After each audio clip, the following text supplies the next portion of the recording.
Bonjour tout le monde.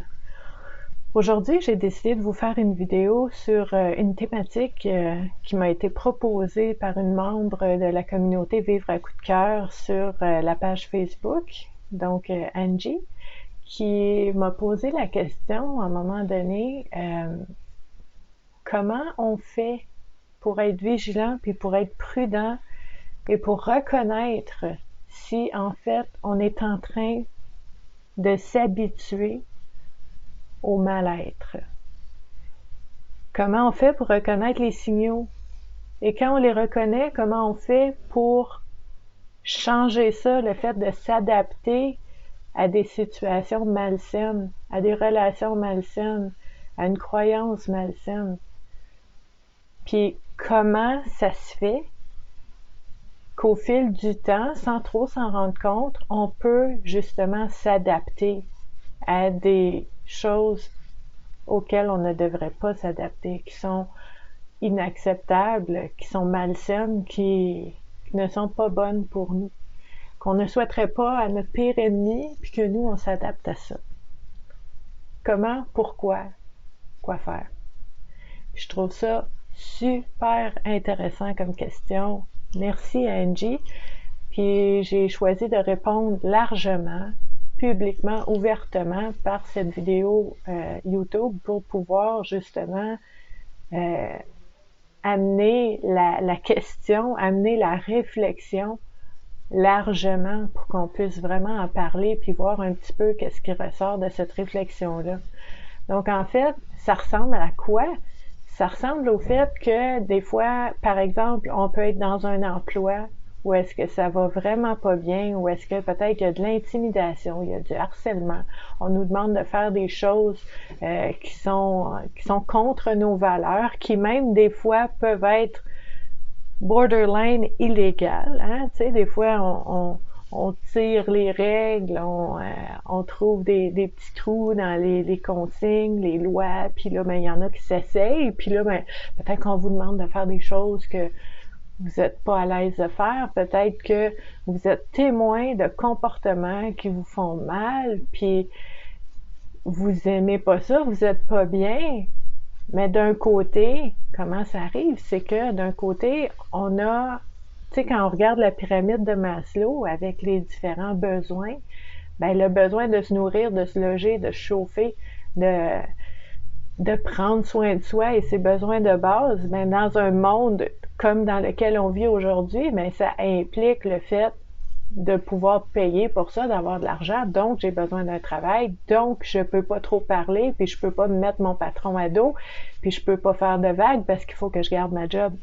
Donc je vais m'adapter à des situations malsaines, pas parce que je suis je suis tu sais, je suis pas masochiste, là, j'aime pas ça avoir mal, mais j'ai des besoins à combler pour moi, pour ma famille, et donc peut-être que je vais rester dans un emploi où est-ce que je suis pas bien et je vais m'adapter à quelque chose de malsain, par exemple. Euh, la même chose, je vous dirais, au niveau des relations, des fois, justement, c'est ça, c'est cette réflexion-là qu'on fait, puis il y a les pour, puis il y a les contre, puis au niveau des besoins de base, d'une part, et d'autre part, au niveau des peurs.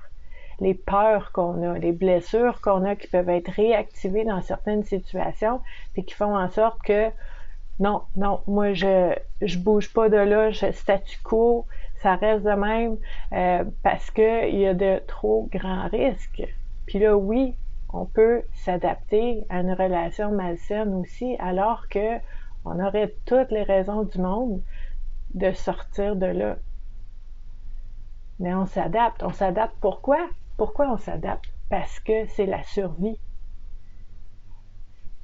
Survivre, c'est s'adapter. Ça a toujours été dans tout le règne vivant. Les plantes, les animaux, les insectes, les êtres humains, si on veut vivre, il faut s'adapter. C'est clair, c'est une bonne chose. C'est super bien qu'on ait fait de même. Ce qui est plus difficile, c'est lorsqu'on s'adapte à des situations qui ne sont pas bonnes pour nous. Donc, il y a une... c'est un peu comme tout, hein? Il y a toujours les deux côtés. Je parle beaucoup du yin et du yang. C'est très, très, très positif. S'adapter, c'est survivre. C'est important qu'on ait ce système-là en nous, cet instinct-là en nous. C'est super important.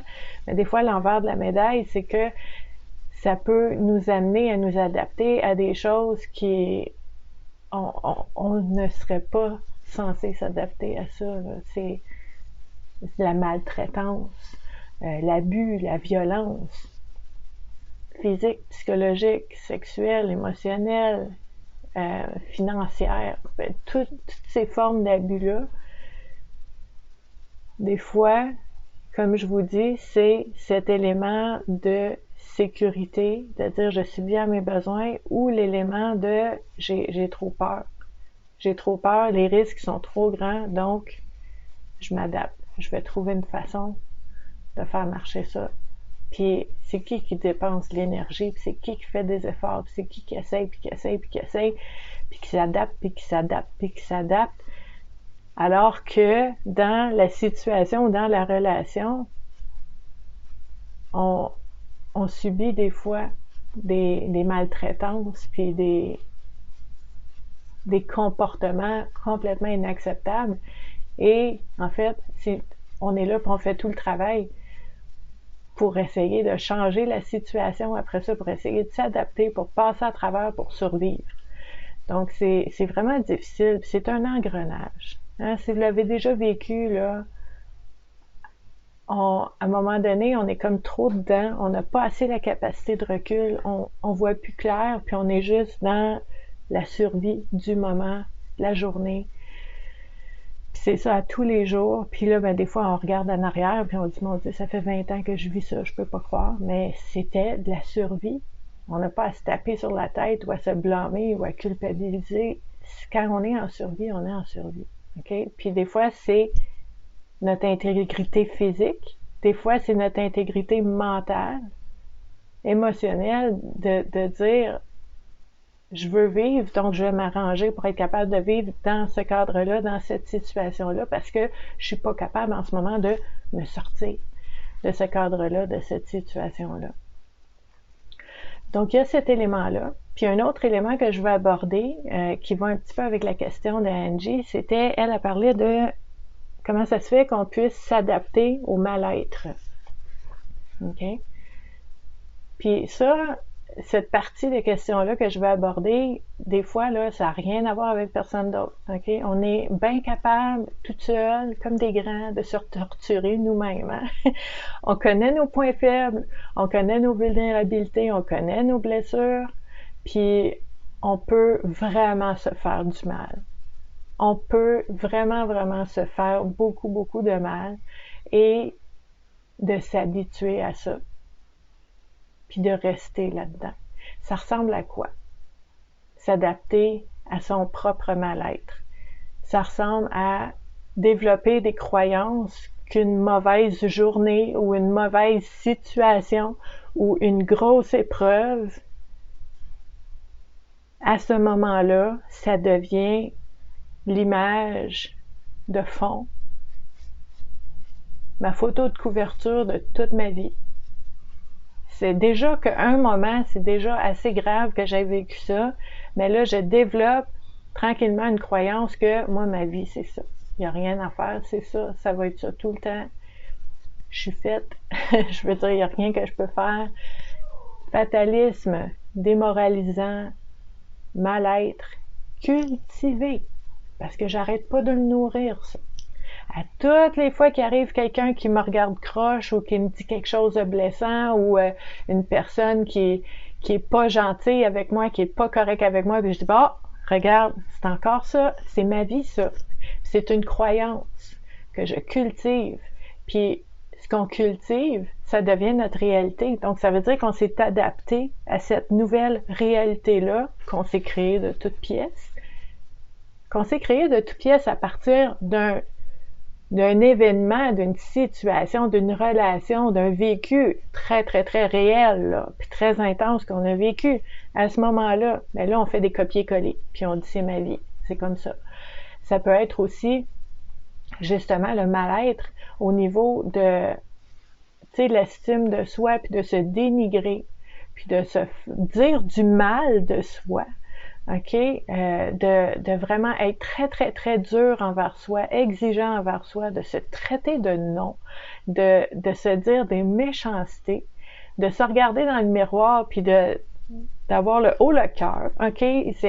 Ça peut aller loin. C'est ça, là, je vais vous le dire très honnêtement, puis je veux que ce soit très, très clair, je ne lésine pas sur les mots. Quand on fait ça, c'est de la violence envers soi. Puis j'ai envie de vous dire, on a vécu des épreuves, on a vécu des moments difficiles.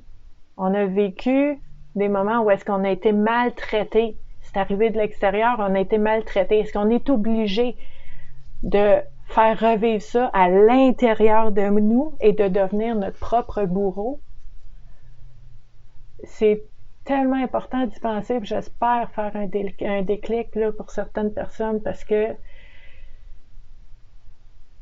c'est de la violence. C'est de la grosse violence envers soi. Puis ce qui est malheureux là-dedans, c'est que ça devient aussi une habitude. On s'adapte à ça.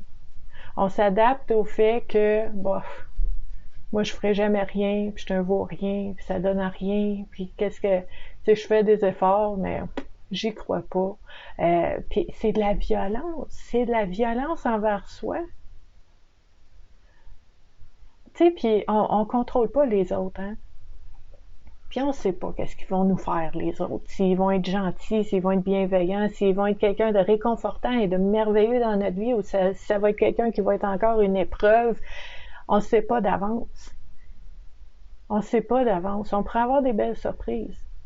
On pourrait être déçus. Mais il y a une chose qui est certaine, c'est que la personne qui m'accompagne tout au long de ma vie, tout le temps, à tous les jours, à chaque minute, c'est moi-même. Fait que je peux-tu être un allié pour moi-même? Parce que les autres, je sais pas qu'est-ce qu'ils vont faire, mais moi, je peux peut-être être de mon bord, être un cheerleader pour moi-même, être un allié pour moi-même, puis d'être bienveillant envers moi-même. Parce que vraiment, ça existe de s'adapter à son mal-être. Angie a raison. C'est de dire, par exemple, ça fait tellement longtemps que je suis déprimée, je suis dépressive, je suis anxieuse, j'ai un diagnostic, ça fait tellement longtemps, puis là, ben, je l'ai pris ça fait partie de moi. Tu sais, je suis là, c'est important, super important, parce que c'est un identifiant. Ça dit qui je suis, qui je crois être, et en fait, après, quand je vais parler, quand je vais agir, quand je vais prendre des choix, je vais faire des décisions, ben, je vais tout choisir en fonction de ce que je crois être. Fait que si je crois que je suis malade physiquement, émotionnellement, mentalement, spirituellement, ou qu'il me manque quelque chose, ou que j'ai une limitation, ça se peut, ça existe pour de vrai, dans la réalité, qu'on ait, tu sais, je dis toujours, le corps, c'est de la mécanique, c'est un véhicule, ça se peut que c'est pas tout le temps parfait, ça se peut que ça use avec le temps, ça se peut que ça marche moins bien, moins vite, tu sais, puis il y a des choses qu'on n'est plus capable de faire. Oui, mais si je m'accroche à ça, je peux m'adapter à ce sentiment de perte, ce sentiment de nostalgie, ce sentiment de se sentir inférieur. Je peux m'adapter à ça, puis ça peut devenir ma réalité. Super dangereux. Vigilance est requise pour ne pas embarquer là-dedans. Puis si vous êtes déjà là-dedans, hein, moi j'accompagne des personnes depuis 25 ans maintenant au niveau du bien-être et de la santé mentale. Il y en a qui sont déjà là-dedans. L'engrenage, il est bien huilé, ça roule tout seul, hein, sur le pilote automatique. Puis moi, ce que j'espère faire avec cette vidéo-là, c'est juste ouvrir une porte puis dire « Oh, OK, j'avais jamais pensé à ça. Est-ce que je fais ça, moi? » Puis de prendre ce pilote automatique-là, de mettre le frein, puis de dire « Là, c'est moi qui va choisir. C'est moi qui va être au volant de ma vie. » Puis de dire « OK, j'ai fait ça pendant des années. C'est correct, je m'en veux pas. j'ai fait ça parce que j'étais en survie. Puis là, ça me tente plus d'être en survie. Je veux pas survivre, je veux vivre. Puis comment je peux faire? Ben, c'est là que ça va être unique pour chaque personne parce que ça dépend de votre cheminement, ça dépend aussi de ce que vous imaginez, ce que vous voyez comme avenir que vous aimeriez vivre. Ça dépend aussi de ce que vous vivez déjà, que vous voulez continuer, poursuivre, apporter avec vous à l'avenir, et les choses que vous vivez, que vous dites, ça, là, je me suis adaptée à des choses malsaines pour moi, ça me tente de les laisser derrière, je ne sais pas si je suis capable, mais ça me tente d'essayer. C'est juste ça que ça prend pour commencer. Donc, je vous propose de faire cette réflexion-là, de laisser en commentaire ce que ça vous dit, comment vous interprétez ça, comment vous voyez ça, comment vous vivez ça, pour approfondir ensemble cette question-là. Je remercie Angie d'avoir posé la question. Et je vous invite aussi, si vous avez des questions que vous voulez approfondir, de m'écrire en privé, de m'écrire sur Facebook, sur Twitter, sur Instagram, sur YouTube, un peu partout. Donc, vous allez voir sous la vidéo les différents endroits où est-ce que vous pouvez vous joindre à nous pour vraiment réfléchir et échanger ensemble au niveau du bien-être et de la santé mentale. Donc, je vous remercie d'avoir été là et je vous dis à la prochaine. Bye!